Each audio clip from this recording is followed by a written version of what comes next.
Hey everyone, it's Miss Anderson here again for First Chapter Fridays. Today we're going to be reading from one of my favorite book series, the first chapter of the first Harry Potter book. In the US, it's called The Harry Potter and the Sorcerer's Stone. And in the UK and other parts of the world, it's The Philosopher's Stone. And that has a different meaning here in the US. So it's called The Sorcerer's Stone here. We're going to read the first chapter today. And here we go for First Chapter Fridays. So, Harry Potter and the Sorcerer's Stone by J.K. Rowling.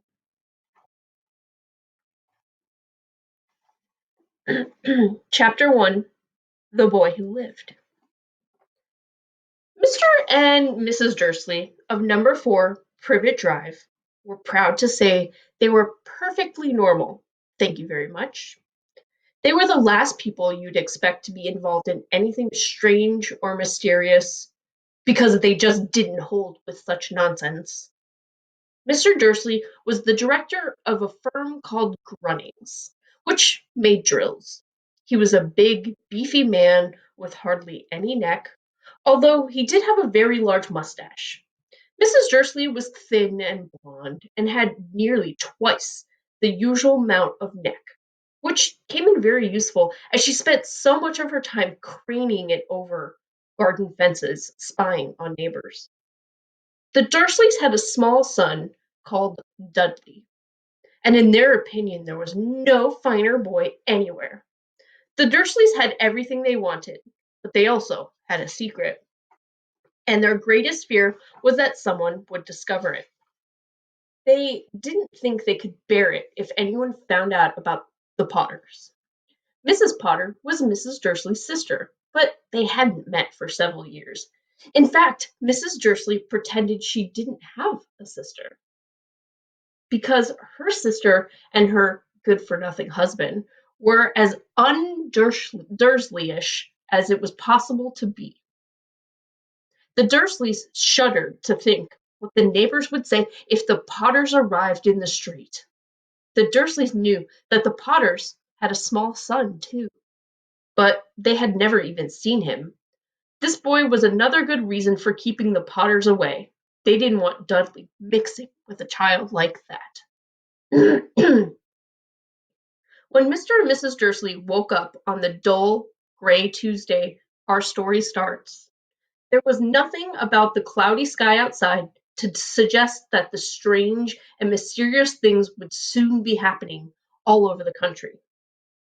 Mr. Dursley hummed as he picked out his most boring tie for work, and Mrs. Dursley gossiped away happily as she wrestled a screaming Dudley into his high chair.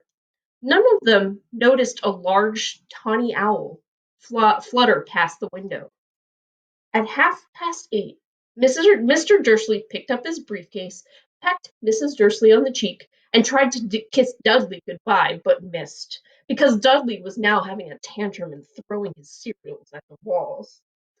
Little tyke, chortled Mr. Dursley as he left the house. He got into his car and backed out of number four's drive.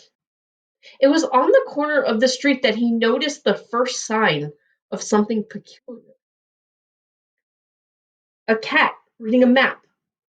For a second, Mr. Dursley didn't realize what he'd seen. Then he jerked his head around to look again. There was a tabby cat standing on the corner of Privet Drive, but there wasn't a map in sight.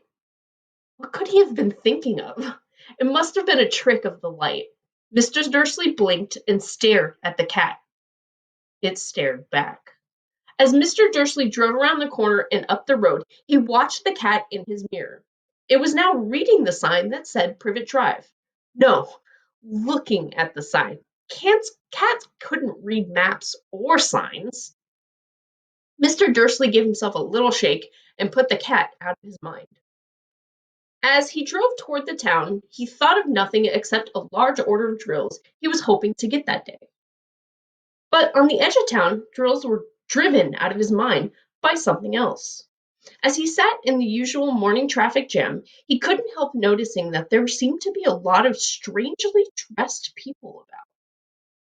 People in cloaks.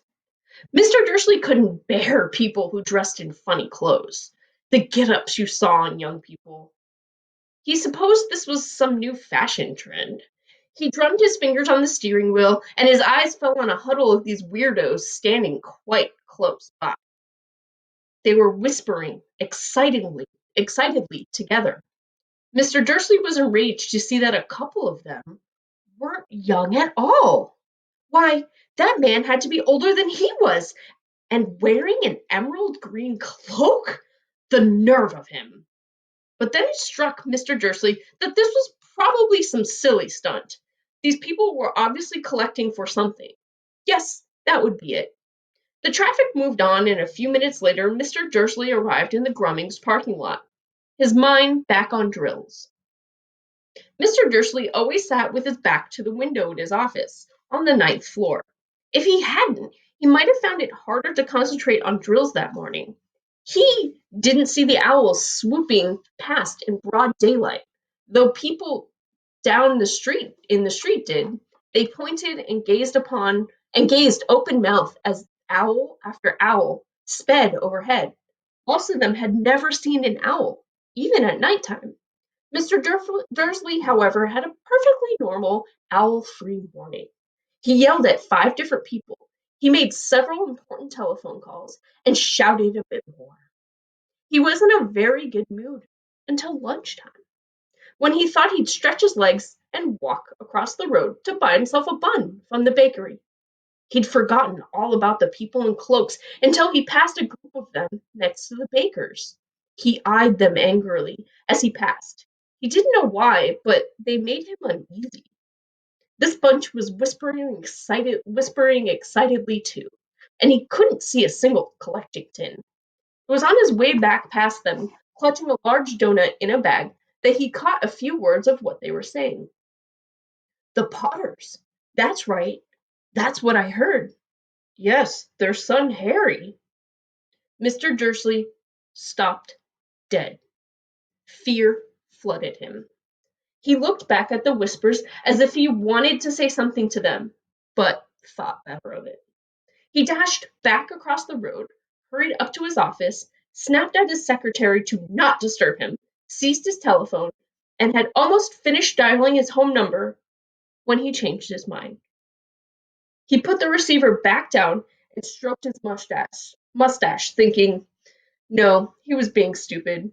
Potter wasn't such an unusual name. He was sure that there were lots of people called Potter who had a son named Harry. Come to think of it, he wasn't even sure his nephew was called Harry. He'd never even seen the boy. It might have been Harvey or Harold. There was no point in worrying Mrs. Dursley. She always got so upset at the mention of her sister. He didn't blame her if he had a sister like that. But all the same, those people in cloaks.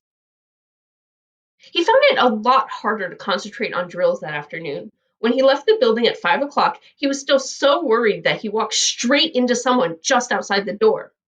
Sorry, he grunted, as the tiny old man stumbled and almost fell. It was a few seconds before Mr. Dursley realized that the man was wearing a violet velvet cloak. He didn't seem at all upset by being almost knocked down to the ground. On the contrary, his face split into a wide smile, and he said in a squeaky voice that made a passerby stare, "Don't be sorry, my dear sir, for nothing could upset me today. Rejoice, for you know who is gone at last. Even muggles like yourself should be celebrating this happy day." The old man hugged Mr. Dursley around the middle and walked off. Mr. Dursley stood rooted on the spot. He had been hugged by a complete stranger. He also thought he had been called a muggle, whatever that was. He was rattled. He hurried to his car and set off for home, hoping he was imagining things, which he had never hoped before, because he didn't approve of imagination. He pulled into the driveway of number 4. The first thing he saw, and it didn't improve his mood, was the tabby cat he'd spotted that morning. It was now sitting on his garden wall. He was sure it was the same one. It had the same markings around its eyes. "Shoot!" said Mr. Dursley loudly. The cat didn't move. It just gave him a stern look. This was this normal cat behavior? Mr. Dursley wondered. Trying to pull himself together, he let himself into the house. He was still determined not to mention anything to his wife. Mrs. Dursley had a nice, normal day.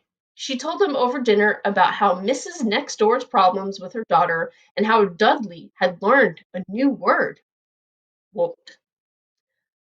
Mr. Dursley tried to act normally. When Dudley had been put to bed, he went into the living room in time to catch the last report on the evening news.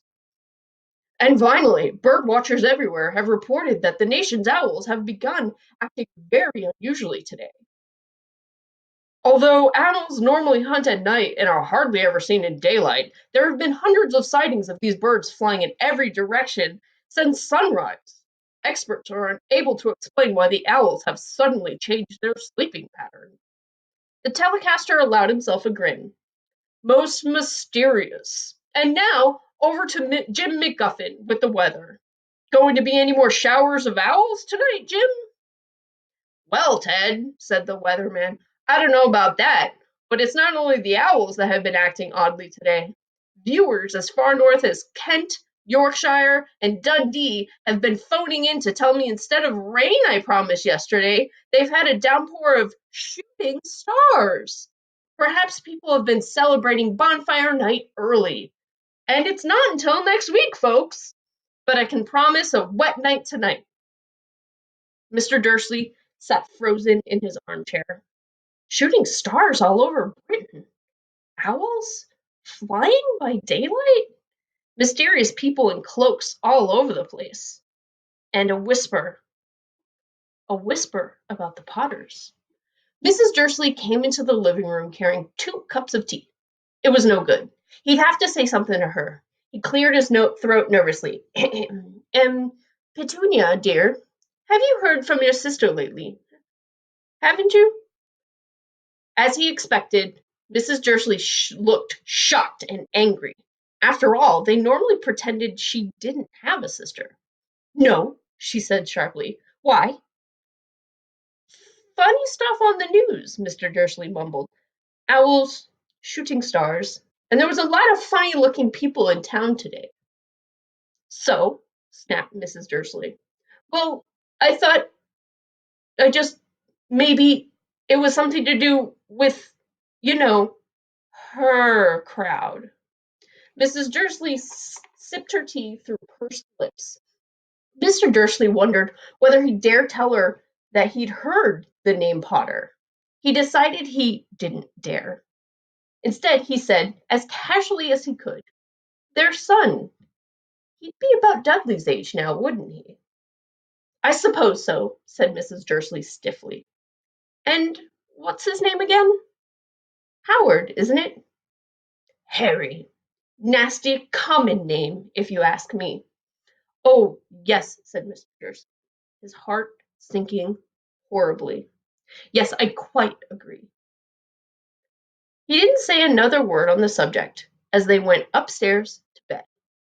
While Mrs. Dursley was in the bathroom, Mr. Dursley crept to the bedroom window and peered down into the front garden. The cat was still there. It was staring down Privet Drive as though it was waiting for someone. Was he imagining things? Could all this have anything to do with the Potters? If it did, if it got out that they were related to a pair of, well, he didn't think he could bear it. The Dursleys got into bed. Mrs. Dursley fell asleep quickly, but Mr. Dursley lay awake, turning it all over in his mind. His last comforting thought before he fell asleep was that even if the Potters were involved, there was no reason for them to come near him and Mrs. Dursley. The Potters knew very well that he and Petunia thought what he and Petunia thought about them and their kind. He couldn't see how he and Petunia could get mixed up in anything that might be going on. He yawned and turned over. It couldn't affect them. how very wrong he was. Mr. Dursley might have been drifting into an uneasy sleep, but the cat on the wall outside was showing no sign of sleepiness. It was sitting as still as a statue, its eyes fixed unblinkingly on the far corner of Privet Drive.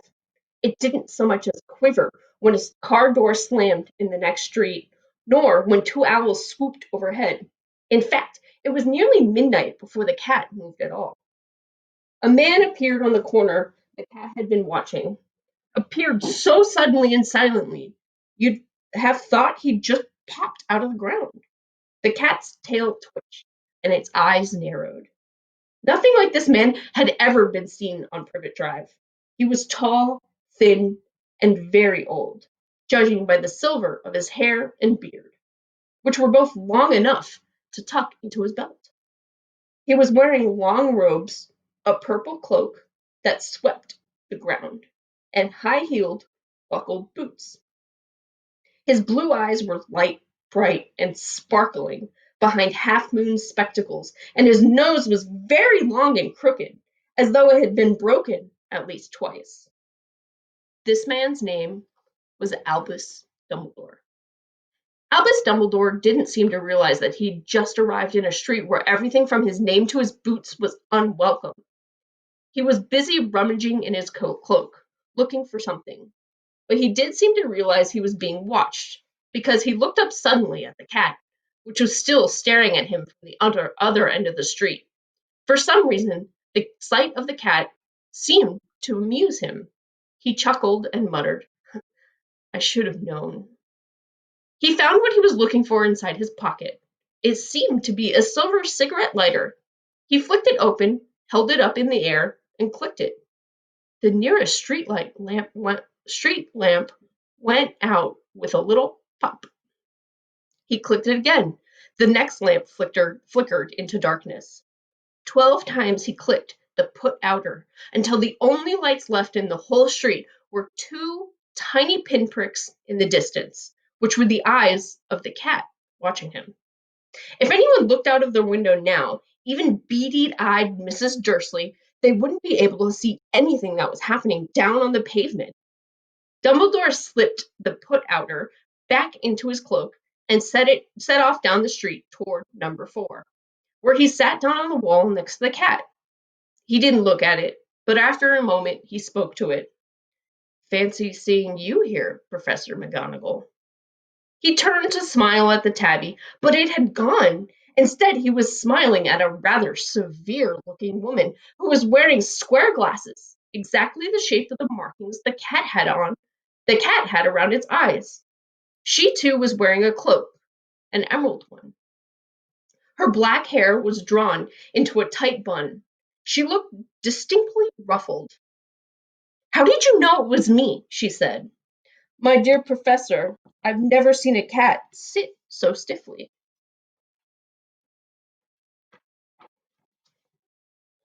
"You'd be stiff if you'd be sitting on a brick wall all day," said Professor McGonagall. "All day?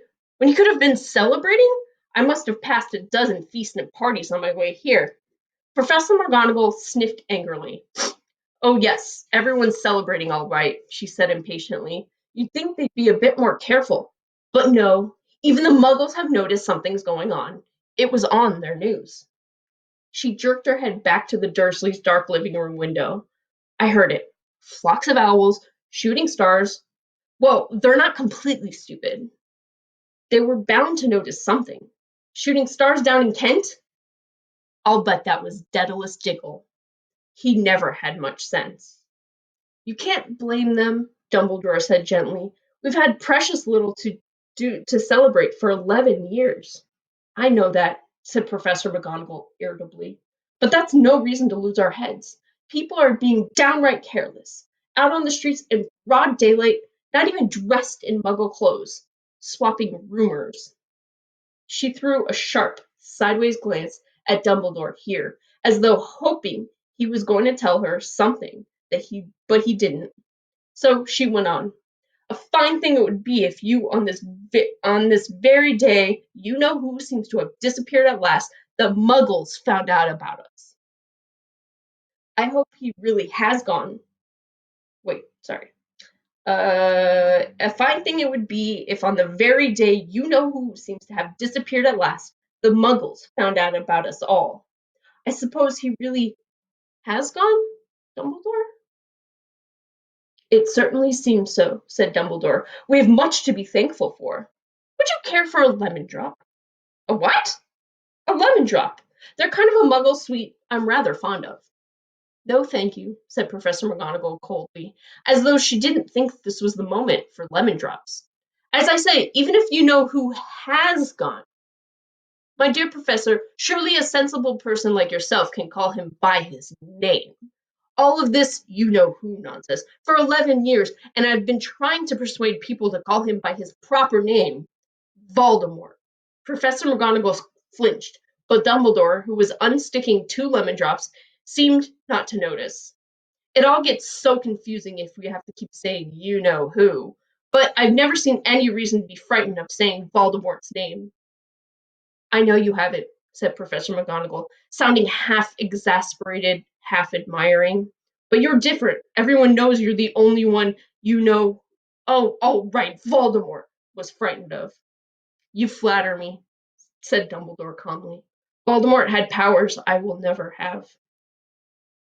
Only because you're too, well, noble to use them, said McGonagall. It's lucky it's dark. I haven't blushed this much since Madame Pomfrey said she liked my new earmuffs. Mr. Professor McGonagall shot a sharp look at Dumbledore and said, "The owls are nothing next to the rumors that are flying around. You know what everyone's saying about why he's disappeared, about what finally stopped him." It seems that Professor McGonagall had reached the point she was most anxious to discuss. The real reason she had been waiting on a cold, hard wall all day. For neither as a cat nor as a woman had she fixed Dumbledore with such a piercing stare as she did now. It was plain that whatever everyone was saying, she was not going to believe it until Dumbledore told her it was true. Dumbledore, however, was choosing another lemon drop and did not answer. What they're saying, she pressed on, is that last night Voldemort turned up in Godric's Hollow. He went to find the Potters. The rumor is that Lily and James Potter are that they're dead. Dumbledore bowed his head. Professor McGonagall gasped. Lily and James. I can't believe it. I didn't want to believe it. Oh, Albus. Dumbledore reached out and patted her on the shoulder. I know, I know, he said heavily. Professor McGonagall's voice trembled as she went on. That's not all. They're saying that he tried to kill the Potter's son, Harry, but he couldn't. He couldn't kill that little boy. Nobody knows why or how, but they're saying that when he couldn't kill Harry Potter, Voldemort's power somehow broke. And that's why he's gone. Dumbledore nodded glumly. It's it's true? Faltered Professor McGonagall. After all he's done, all the people he's killed, he couldn't kill a little boy? It's just astounding. All of the things to stop him, but how in heaven's name did Harry survive? We can only guess, said Dumbledore. We may never know. Professor McGonagall pulled out a lace handkerchief and dabbed her eyes beneath her spectacles. Dumbledore gave a great sniff as he took a golden watch from his pocket and examined it. It was a very odd watch. It had 12 hands, but no numbers. Instead, little planets were moving around the edge. It must have made sense to Dumbledore, though, because he put it back in his pocket and said, Hagrid's late. I suppose it was he who told you I'd be here, by the way. Yes, said Professor McGonagall. And I don't suppose you're going to tell me why you're here, of all places. I've come to bring Harry to his aunt and uncle. They're the only family he has left now. You don't mean, you can't mean the people who live here, cried Professor McGonagall, jumping to her feet and pointing at number 4. Dumbledore, you can't. I've been watching them all day. You couldn't find two people who are less like us. And they've got this son. I saw him kicking his mother all the way up the street, screaming for sweets. Harry Potter come and live here? It's the best place for him, said Dumbledore firmly. His aunt and uncle will be able to explain everything to him when he's older. I've written them a letter. A letter, repeated Professor McGonagall faintly, sitting back down on the wall. Really, Dumbledore, you think I'd explain all this in a letter? These people will never understand him. He'll be famous, a legend. I wouldn't be surprised if today was known as Harry Potter Day in the future. There will be books written about Harry. Every child in our world will know his name. Exactly, said Dumbledore, looking very seriously over the top of his half-moon glasses. It would be enough to turn any boy's head. Famous before he could walk and talk, famous for something he won't even remember. Can't you see how much better off he'll be growing up away from all that until he's ready to take it? Professor McGonagall opened her mouth, changed her mind, swallowed, and said, Yes, yes, you're right, of course. But how is the boy getting here, Dumbledore? She eyed his cloak suddenly, as though she thought he might be hiding Harry underneath it. Hagrid's bringing him. You think it wise to trust Hagrid with something as important as this? I would trust Hagrid with my life, said Dumbledore. I'm not saying his heart isn't in the right place, said Professor McGonagall grudgingly, but you can't pretend he's not careless. He does tend to. What was that? A low rumbling sound had broken the silence around them. It grew steadily louder as they looked up and down the street for some sign of a headlight.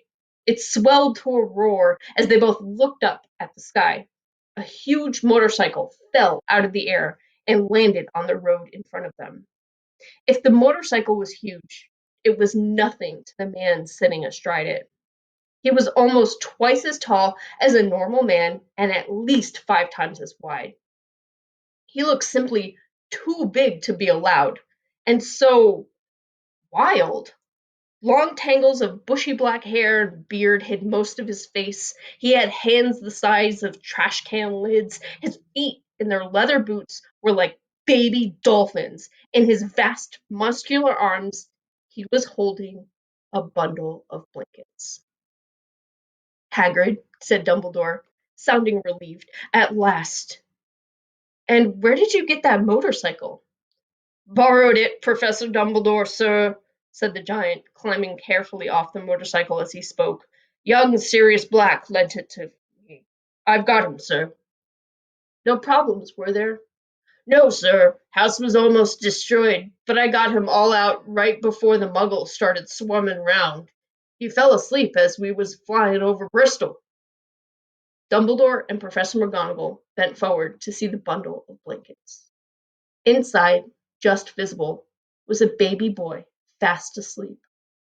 Under a tuft of jet black hair, over his forehead, they could see a curiously shaped cut, like the bolt of a lightning. Is that where? Whispered Professor McGonagall. Yes, said Dumbledore. He'll have that scar forever. Couldn't you do something about it, Dumbledore? Even if I could, I wouldn't. Scars can come in handy. I have one myself, above my left knee, that is the perfect map of the London Underground. Well, give him here, Hagrid. We'd better get this over with.